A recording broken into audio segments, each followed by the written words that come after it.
మరో breaking news చూద్దాం. హైదరాబాద్ లో ఐపీఎస్ అధికారి నవీన్ కుమార్ ను పోలీసులు అరెస్ట్ చేశారు. సిసిఎస్ పోలీసులు ఆయన అదుపులోకి తీసుకున్నారు. ఇంటి నుంచి డ్యూటీకి వెళుతూ ఉండగా సిసిఎస్ పోలీసులు అడ్డుకున్నారు. ఇక రిటైర్డ్ ఐఏఎస్ భన్వర్ లాల్ ఇంట్లో నవీన్ కుమార్ అద్దెకుంటున్నారు. ఫేక్ డాక్యుమెంట్ తో ఇల్లు కబ్జాకు నవీన్ కుమార్ యత్నించాడు. పోలీస్ అకాడమీలో నవీన్ కుమార్ విధులు నిర్వహిస్తున్నారు. అయితే నవీన్ కుమార్ అరెస్ట్ ను 21 బీసీ సంఘాలు ఖండించాయి. ప్రమోషన్ ఆపడానికే కేసు పెట్టారని ఆరోపిస్తున్నారు. సీఎం రేవంత్ జోక్యం చేసుకోవాలని బీసీ సంఘాల నాయకులు వినతిస్తున్నారు. ఇక మరిన్ని డీటెయిల్స్ మా correspondent crime bureau chief Satyanarayana అందిస్తారు. సత్యనారాయణ, చెప్పండి, నవీన్ కుమార్ పై ఆరోపణలు ఏవైతే ఉన్నాయో వాటికి సంబంధించి ఫుల్ డీటెయిల్స్ ఇవ్వండి. యామిని, నవీన్ కుమార్ సీనియర్ ఐపీఎస్ అధికారి 2008 బ్యాచ్ కి సంబంధించిన ఆయన ఏఎస్పీగా క్యారియర్ స్టార్ట్ చేశారు. ప్రస్తుతం నవీన్ కుమార్ రిటైర్డ్ ఐఏఎస్ అధికారి బన్వర్లాల్ ఇంట్లో అద్దెకుంటున్నారు. అయితే బన్వర్లాల్కు సంబంధించిన ఆ ఇంటిని ఫోర్జరీ పత్రాలతో నవీన్ కుమార్ తన పేరిట మార్చుకోవడానికి ప్రయత్నం చేశారంటూ బన్వర్లాల్ ఇచ్చిన ఫిర్యాదు మేరకు ఇప్పుడు సిసిఎస్ పోలీసులు నమోదు చేయడం జరిగింది.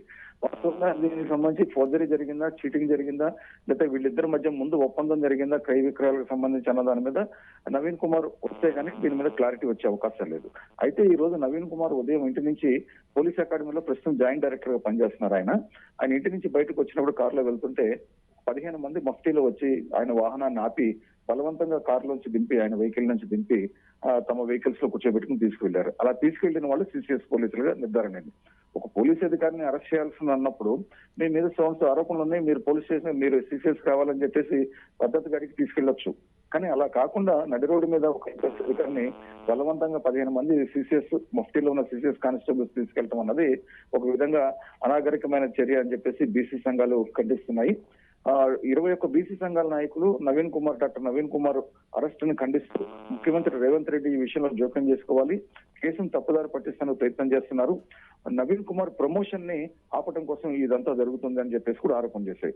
గతంలో చూసుకుంటే నవీన్ కుమార్ ది ముందు నుంచి కూడా చరిత్ర చూసుకుంటే కొంత వివాదాస్పదమైన చరిత్రగానే కనిపిస్తుంది మనకి. 2012లో నవీన్ కుమార్ రంపచోడపురంలో ఏఎస్పీగా పనిచేస్తున్నప్పుడు అక్కడ జిల్లా ఎస్పీగా ఉన్న త్రివిక్రమ వర్మ మీద సంచలన ఆరోపణలు చేశారు. అప్పట్లో త్రివిక్రమ వర్మ గంజాయి స్మగ్లర్ తో అంటకాగుతూ గంజాయి స్మగ్లర్ ను వదిలిపెట్టమని తన మీద ఒత్తిడి చేస్తున్నాడు, తనను చంపడానికి కూడా ప్రయత్నం చేశాడని చెప్పేసి అప్పట్లో నవీన్ కుమార్ ఆరోపణ చేశారు. బహిరంగ మీడియాకు చెప్పడం జరిగింది. ఈ క్రమంలో అప్పట్లో నవీన్ కుమార్ ను సస్పెండ్ కూడా చేయడం జరిగింది ప్రభుత్వం. యామిని, సత్యనారాయణ, అంటే భన్వర్లాల్ ఇంట్లో ఈయన అద్దెకుంటూ ఫేక్ డాక్యుమెంట్స్ క్రియేట్ చేశారు, ఆ ఇల్లు తనదే అన్నట్టుగా ఇప్పుడు సిసిఎస్ పోలీసులు ఆరోపిస్తున్నారు. సో దీనికి సంబంధించి ఎలాంటి ఇన్ఫర్మేషన్ ఉంది? ఇలాంటి ఒక ప్రక్రియ అనేది జరిగిందా? నిజమేనా? భన్వర్లాల్ ఇంటి సమస్య అన్నది వాస్తవంగా ఇప్పటి వరకు వస్తున్న సమాచారమే. అయితే దీనికి సంబంధించి నవీన్ కుమార్ సోదరుని, నవీన్ కుమార్ కి సంబంధించిన న్యాయవాదిని కూడా పోలీసులు అదుపులో తీసుకున్నారు. ఇప్పుడు ఈ ముగ్గురు కూడా పోలీసులు కస్టడీలో ఉన్నారు.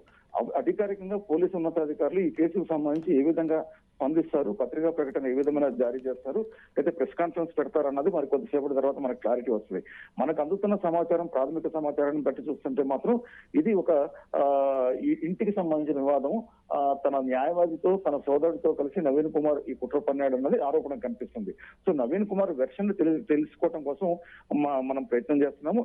అదేవిధంగా పోలీసు ఉన్నతాధికారులు కూడా మరి కొద్దిసేపటి తర్వాత దీని మీద క్లారిటీ ఇచ్చే అవకాశాలు కనిపిస్తున్నాయి. Right Satyanarayana, thank you.